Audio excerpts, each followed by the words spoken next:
Jayashree Liberty Hospitals on the occasion of 11th anniversary, free OP consultation and 20% discount in OP. Contact. Social మీడియాలో వస్తున్న gossips మీద మీ opinion ఏంటి? Heroes opinion ఏంటి? ఎందుకంటే 80% gossips ఉన్నాయి ఇప్పుడు. సో అంటే I don't follow the social media. అంటే నేను ఎక్కువ సోషల్ మీడియాని ఫాలో అవుతాను. ఏదైనా ఇంపార్టెంట్ ఇష్యూస్ ఉంటే మా వాళ్ళు చెప్తారు, నెగిటివిటీ చెప్పదని చెప్తాను నేను. అట్లా నెగిటివిటీ దగ్గరికి కూడా రానివ్వండి. ఎందుకంటే ఇప్పుడు ప్రతి హీరో కూడా ఫాలో అవుతున్నారు కదా సోషల్ మీడియాని. అసలు యూట్యూబ్ ఓపెన్ చేసి స్క్రోల్ చేస్తూనే ఉంటారు. ఏం జరుగుతుంది చూసాను. చాలా మంది సెలబ్రిటీస్ కూడా they are too much into the ద కామెంట్స్ ని చదవడం. అవును. అండ్ లేదంటే సోషల్ మీడియాలో వాళ్ళు ఎవరు ఈ హెడ్డింగ్ పెట్టారు, ఇది కామెంట్ చేశారు. ఇది ఏమవుతుందంటే ఒక టైంలో వేరే లైఫ్ వదిలేసి వాళ్ళు చేసే కామెంట్స్ మీద లేదంటే వాళ్ళు పెట్టే హెడ్డింగ్స్ మీద వీళ్ళు బిహేవ్ చేస్తారు. అంటే వీళ్ళ పర్సనాలిటీని మర్చిపోయి ఎక్కువ ఏంటంటే ట్రోల్ అవుతున్న దీని మీద లేదంటే కామెంట్స్ పడుతున్న దాని మీదకి వెళ్ళిపోయి దాని నుంచి ఆపరేట్ అవడం మొదలెడతారు. మన ఇండివిజువాలిటీ పోతుంది. అది somebody's opinion, it's not yours. If it is a true then respond. అవును. If it is a fake అని చెప్పదలుచుకుంటే చెప్పు. లేదు, you don't want fight with that fake or right, leave it and go on.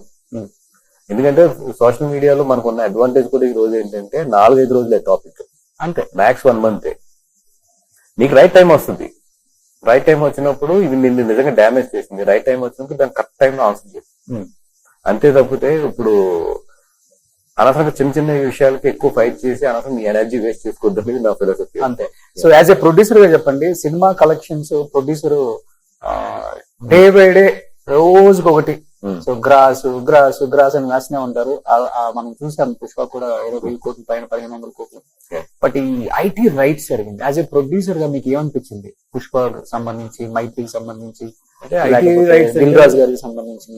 IT raids అంటే it's 1,800-1,500 crores revenues, 1,800 crores revenues ఎప్పుడైతే ఉంటాయి, 18+ అనుకుంటా. I don't think the last number. Definite గా IT వాళ్ళని ఫోకస్ ఉంటుంది. ఓకే. ఎందుకంటే it's inevitable. Because ఇప్పుడు అంత రెవెన్యూ ఒక సినిమా మీద వచ్చినప్పుడు డెఫినెట్లీ అడ్వాన్స్ ట్యాక్సెస్ ఎట్లా కట్టారు, లేదంటే రేపు పొద్దున్న ట్యాక్స్ కట్టేటప్పుడు లేదన్నా ఇవన్నీ కూడా పబ్లిసిటీ ఫిగర్స్ అంటారా ఏంటి అనేది they want to take the every proof. ఎందుకంటే ఇప్పుడు సిచ్యువేషన్ కాబట్టి ఇప్పుడే దొరుకుతాయి కాబట్టి. సో దీన్ని జనరల్ గా ఏంటంటే వాళ్ళు ఎట్లాంటి పెద్దది ఏది వచ్చినా జనరల్ గా వస్తారు, they will take the all the information, they will record it. రేపు పొద్దున్న ట్యాక్స్ చేసినప్పుడు మళ్ళీ ఇవన్నీ మారకుండా. So that's what I think they did for Mythri and అది we think it's a process. But కొంతమంది లేదు వీళ్ళ దగ్గర 100 కోట్ల క్యాష్ ఉంది, అది దొరికింది, ఇది దొరికింది, ఇవన్నీ ఫేక్. ఇప్పుడు ఇండస్ట్రీలో క్యాష్ అనేది చాలా తగ్గిపోయింది. అవును. చాలా చాలా తగ్గిపోయింది క్యాష్ అనేది. ఎందుకంటే బికాస్ ఆఫ్ జిఎస్టీ అన్ని వచ్చిన తర్వాత అంత ఈజీగా లేదు. డిస్ట్రిబ్యూటర్ కి ఏంటంటే ఇప్పుడు క్యాష్ చేస్తే లాస్ అవుతుంది distributor. They lose their inputs. GST input పోతుంది వాళ్ళకి. అందుకని చెప్పి 100% డిస్ట్రిబ్యూటర్ కూడా క్యాష్ ఒప్పుకోవట్లేదు. అందుకని ఈ రోజు లాగా ఏదో క్యాష్ ఫ్లో ఇండస్ట్రీలో అద్భుతంగా ఉందంటే మాత్రం అది మిత్తే. అది పోయింది. అది ఈవెన్ హీరో రెమ్యునరేషన్ మీద కూడా ఫుల్ ట్రోల్స్ చేస్తున్నారు కదా. సినిమాలో ఒక పార్ట్ వాళ్ళు కూడా ఒక share 200 crores 300 crores. Even Pushpa కూడా బన్నీ గారు 300 కోట్ల రెమ్యునరేషన్ తీసుకున్నారని చెప్పేసి హెడ్ లైన్స్ మీద హెడ్ లైన్స్ చూసాం మనం మొన్న. ఇది నిజంగా నాకైతే ఎట్లా అనిపిస్తుంది, 300 కోట్ల రెమ్యునరేషన్ ఉంటుందా సార్? ఊరుకోండి సార్, ఎన్ని కాదు సార్. ఇప్పుడు 100 కోట్లు తీసుకున్నారు అనుకోండి, okay, they have to pay the straight tax of 40%. Yes. ఎందుకంటే దే ఆర్ ఇండివిజువల్ ప్రొఫెషనల్స్. వాళ్ళ కంపెనీ కాదు 25% ట్యాక్స్ కడతారు. They have to pay the 35% plus SC అని కలిపితే నియర్లీ కంపెనీ 39% ఎంతో వస్తుంది వాళ్ళకి. మీరు హై బ్రాకెట్ లో ఉంటారు కదా. సో 40% స్ట్రైట్ అవే ట్యాక్స్ పోతుంది వాళ్ళకి. వాళ్ళకి వచ్చేది ఇంటికి 100 రూపాయలకి వాళ్ళు ఇంటికి తీసుకెళ్లేదు 60 రూపాయలు. 60 రూపాయలకి లేదు. ఇప్పుడు బన్నీ గారు ఉన్నారు, ఎన్ని సంవత్సరాలు? 4 సంవత్సరాలు. అవును.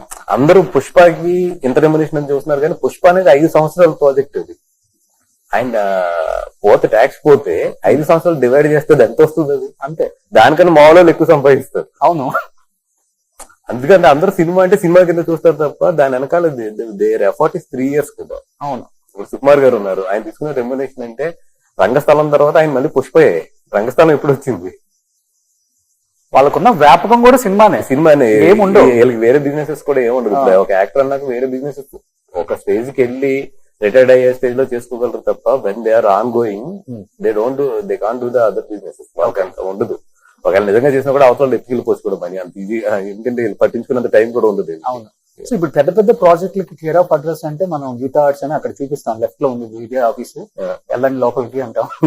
ఒకప్పుడు ఎందుకు ఇంత టైం తీసుకుంటుంది గీతా ఆర్ట్స్ సినిమా విషయంలో? ఇన్ని కథలు వస్తూనే ఉన్నాయి, ఓటీటీ వచ్చింది, ఆహా వచ్చింది.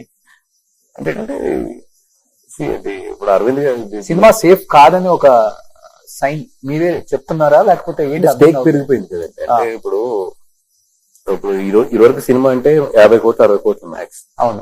నేను వచ్చినప్పుడు 20 కోట్లు 25 కోట్లు అంటే మ్యాక్స్. అప్పుల్లో మగధీరాకి అరవింద్ గారు 32 కోట్లు 33 కోట్లు పెడుతున్నారంటే అబ్బా అయ్యి బాబాయ్ అన్నారు.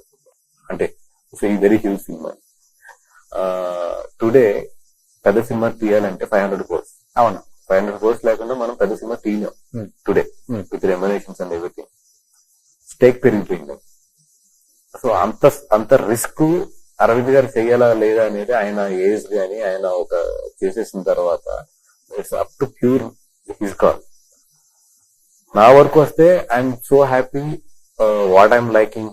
నాకు ఇష్టం ఉన్న సబ్జెక్ట్ లో నాకు చేయించే వరకు నేను ఒక కూల్ లైఫ్ మీద వస్తే నేను ఏదో పరిగెట్టి ఏదో కొట్టేయాలనేది అంత ఆపర్చునిటీ వస్తే I will use that opportunity కానీ ఆపర్చునిటీ గురించి పరిగెట్టేస్తే మంచినట్టు కాదు.